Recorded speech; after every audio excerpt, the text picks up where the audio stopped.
Bonjour à toutes et à tous, bienvenue pour ce nouveau partage dans lequel je voudrais parler de fatigue. Je reçois beaucoup de personnes qui sont dans des épuisements, de la fatigue. Souvent, c'est nommé d'ailleurs fatigue chronique. Des gens qui disent manquer d'énergie. Et bien entendu, il y a des choses, des réalités physiques qui vont créer cette fatigue, comme par exemple des problématiques de sommeil où on n'a pas un sommeil récupérateur, des problématiques de santé qui vont faire que voilà, on a un système immunitaire un peu dans les choux, des maladies chroniques, voilà, plein de choses comme ça. Mais de toute façon, j'ai envie de dire que ce qui est à la base de ces perturbations qui sont physiques, ce sont des choses énergétiques justement. C'est comme si en fait il y avait les origines dans des plans qui sont plus subtils et qu'on peut voir par effet cascade les effets arriver dans les champs physiques tangibles. Et la plupart du temps, au sein de ces problématiques d'énergie, de fatigue, de manque d'énergie, finalement, il n'y a pas du tout de manque d'énergie. L'énergie, elle est là, l'énergie, elle est présente, sauf que l'énergie, elle est comme enfermée pour être assignée à des endroits particuliers.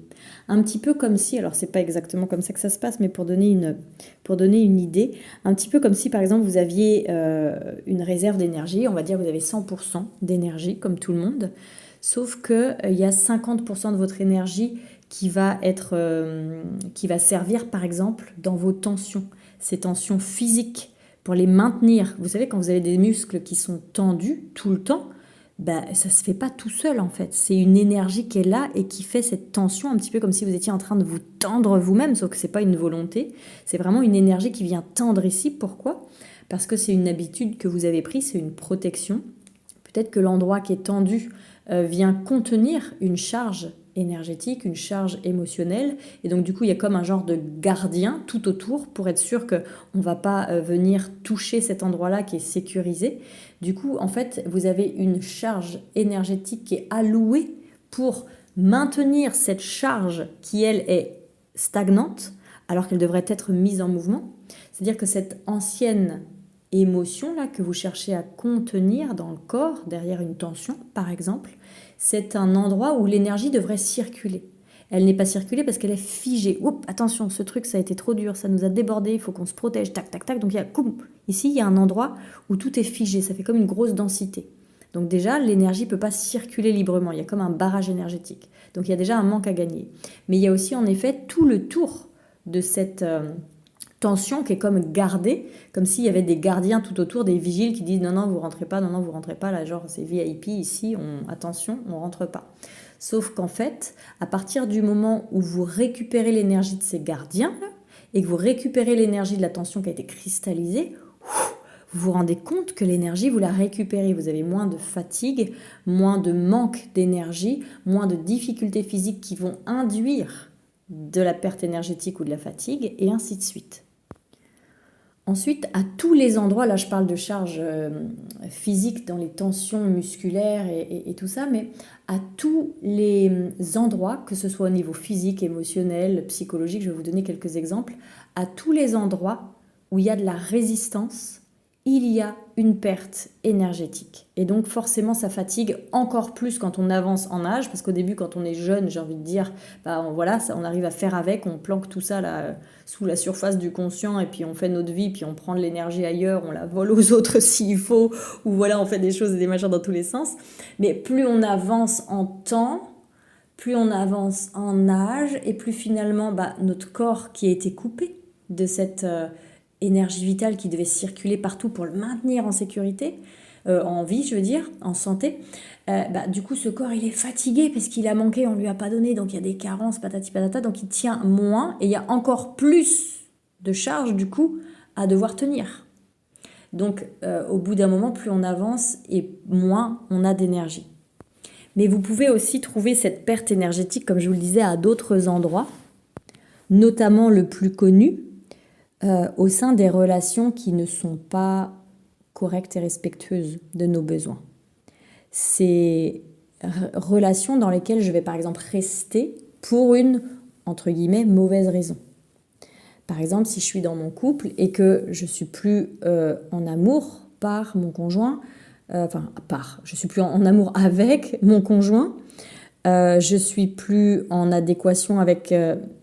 c'est-à-dire que si j'écoute ses besoins, j'écoute pas les miens. On a des divergences de valeurs, des divergences d'opinion, des divergences de souhaits pour l'avenir. Moi, je voudrais des enfants, il n'en veut pas. Lui, il voudrait déménager, moi, je veux pas. Patati patata. Et du coup, ici, je vais faire plein de concessions. Pourquoi? Pas parce que j'ai envie de rester avec lui à tout prix, parce que je l'aime, je suis amoureuse et patati patata, mais parce qu'il y a quelque chose ici, une blessure à la base qui dit je peux pas me débrouiller tout seul ou toute seule. Si je suis toute seule, je vais pas y réussir.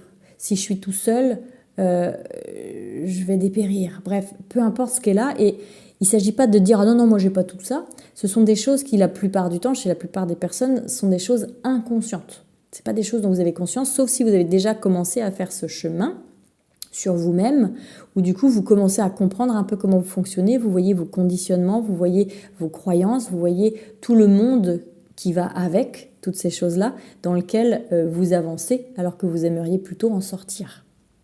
Donc toutes ces relations où vous perdez et où vous dépensez de l'énergie, mais vous n'en récoltez pas. Ce couple, par exemple, dans lequel vous êtes sacrificiel, parce qu'on a l'habitude, par exemple pour les femmes ont l'habitude d'être celles qui font à manger, d'être celles qui s'occupent des enfants, d'être celles qui s'occupent de la santé des enfants, d'être celles qui s'occupent de l'intérieur, d'être celles qui s'occupent d'être celles. Et puis finalement, il n'y a pas de contrepartie. C'est-à-dire que dans votre couple, vous vous y retrouvez pas, vous perdez beaucoup d'énergie, vous vous fatiguez, vous avez fonctionné comme ça pendant des décennies, mais là, c'est plus possible. Et vous vous rendez compte que finalement, en prenant la place de celle qui dirige, celle qui contrôle, celle qui maîtrise, l'autre, il se laisse porter. Et puis du coup, l'autre, il fait pas d'effort. Et puis du coup, l'autre, il vous rend pas l'appareil et vous vous sentez pas nourri finalement.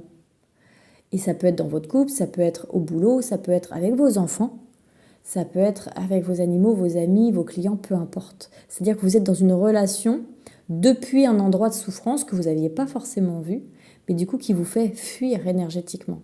Parce que si dans une relation, vous y êtes avec la peur de perdre cette relation, parce que si vous la perdez, vous avez l'impression que vous ne pouvez pas survivre, que ce n'est pas possible, imaginable pour vous de perdre cette relation, alors vous allez perdre de l'énergie là-dedans.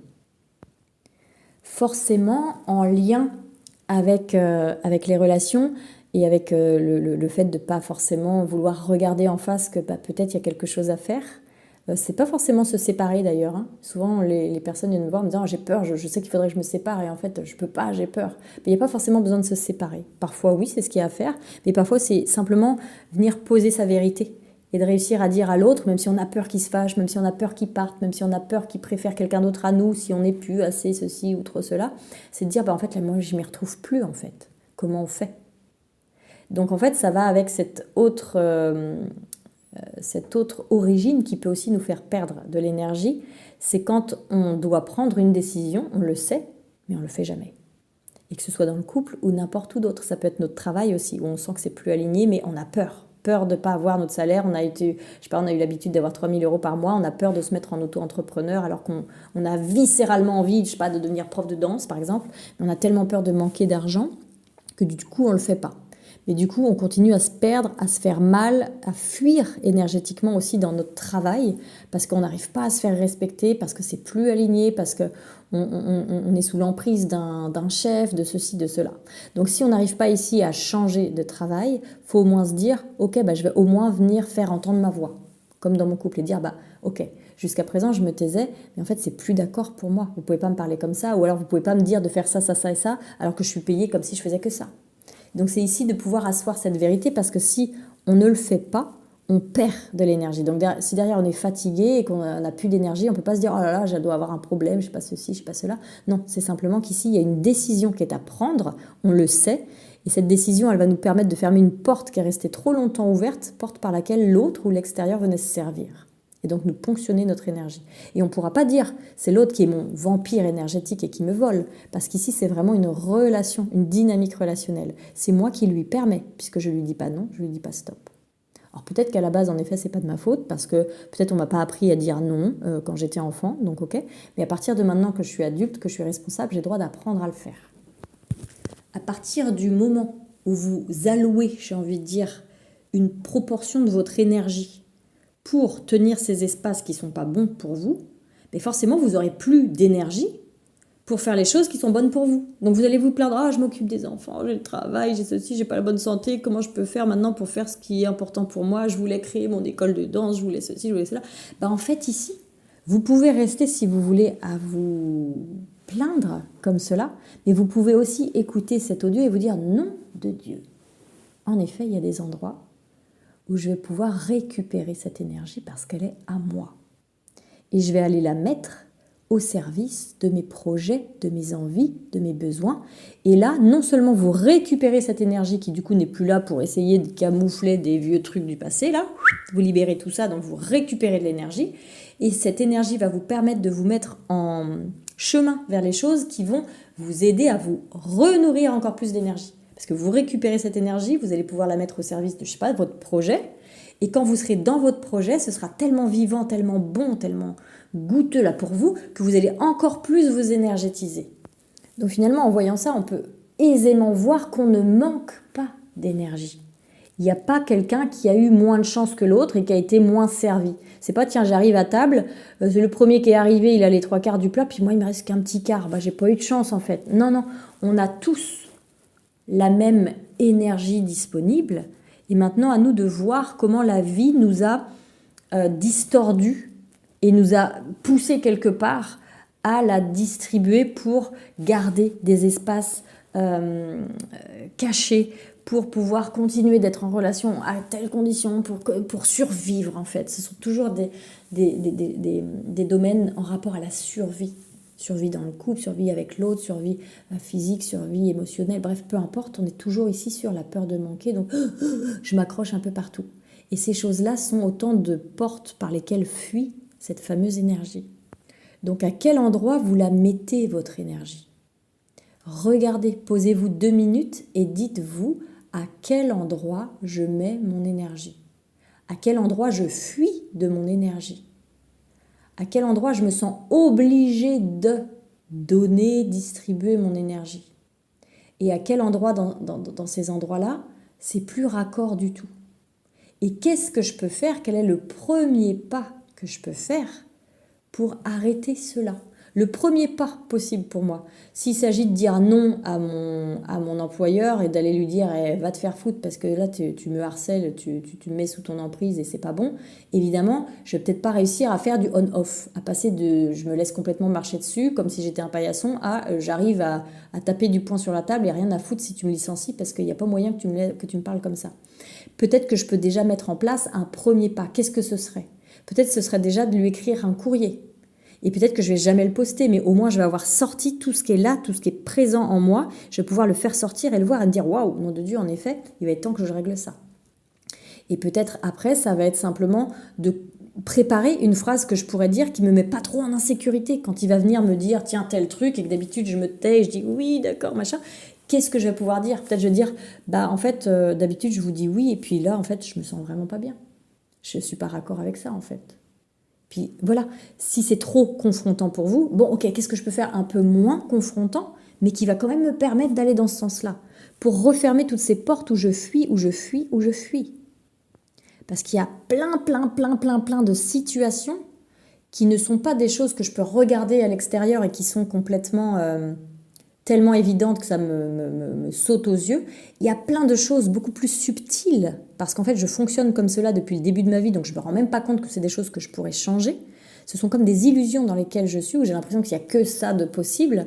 Et finalement, quand je porte mon regard dessus, je me dis waouh, le nombre de dualités intérieures, j'ai envie de dire, où je fais quelque chose contre ma volonté, sans même m'en rendre compte.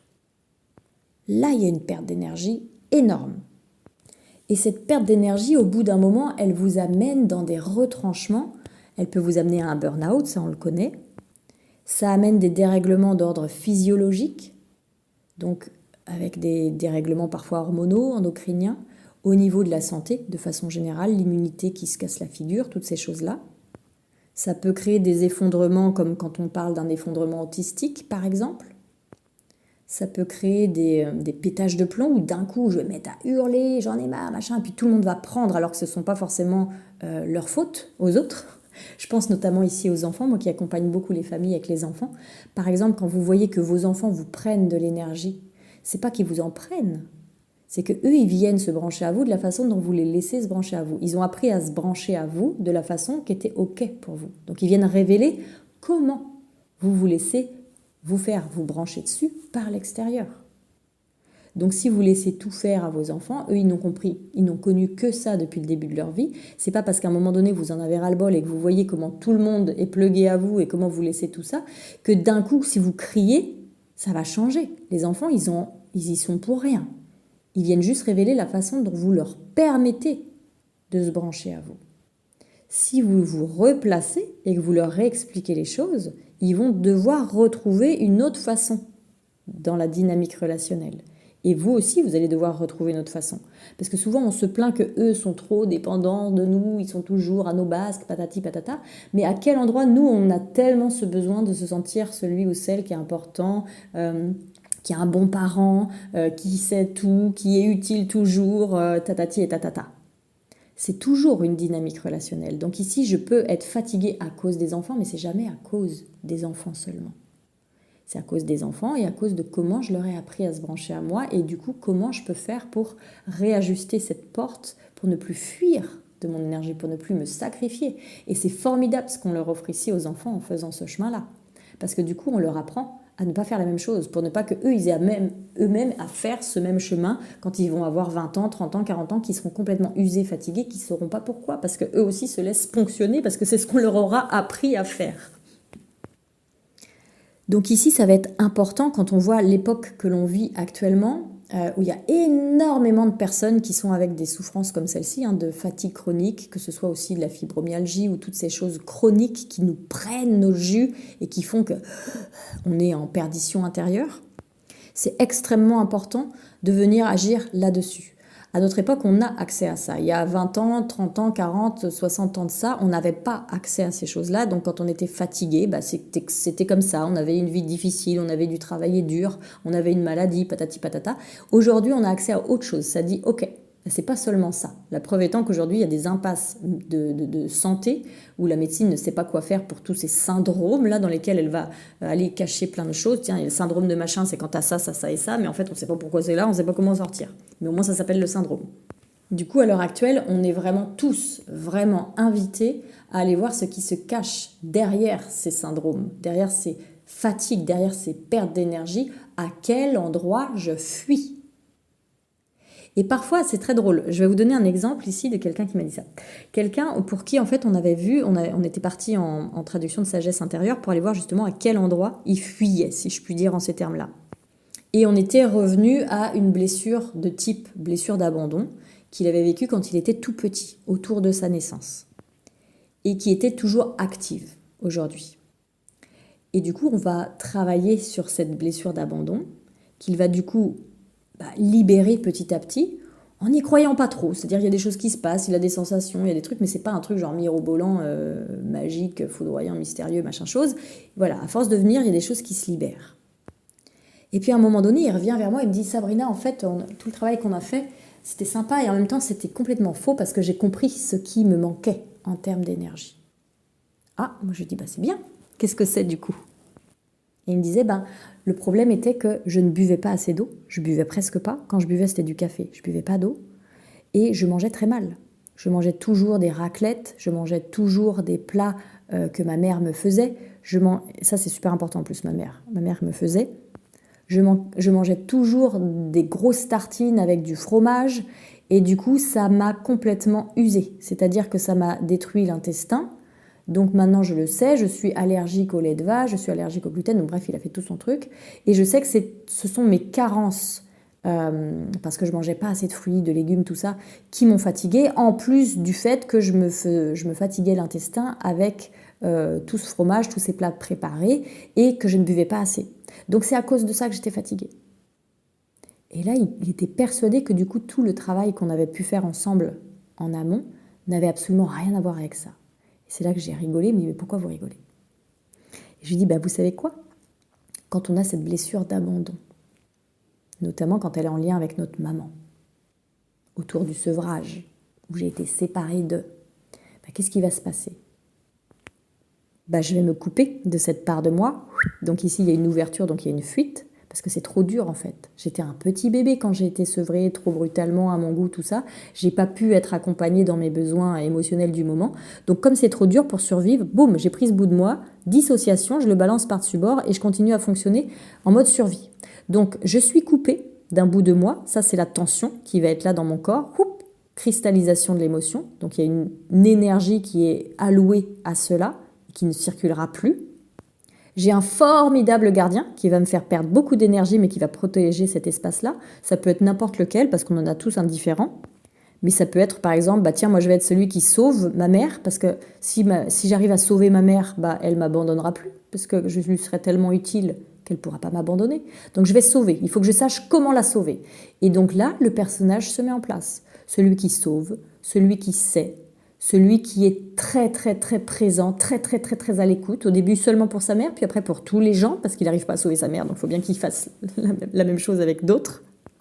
Et du coup, il va commencer à perdre son énergie ici, en mode sauveur, en allant vraiment sauver tous ceux qui vont être autour de lui, surtout jamais dire stop, dire non, c'est non, non, je sauve, j'aide, je sauve, j'aide, je sauve, j'aide. Donc ici, je vais avoir une perte énergétique.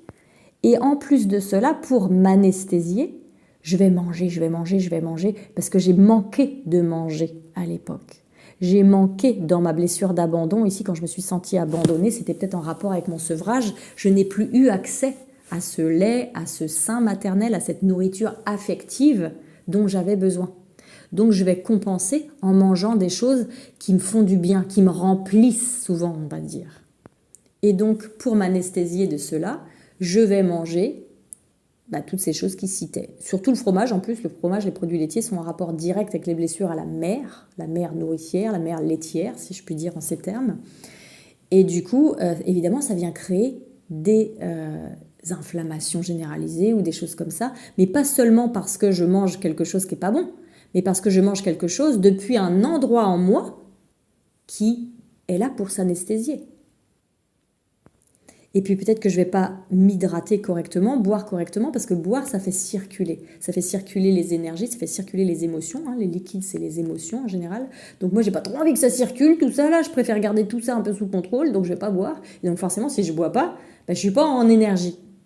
Donc finalement, c'est parce qu'on est venu libérer la blessure de l'abandon, la perte énergétique qu'il y avait ici dans cette scission intérieure, qu'il a pu se remettre en mouvement à l'extérieur, donc via l'alimentation et l'hydratation, sans que ce soit trop pénible.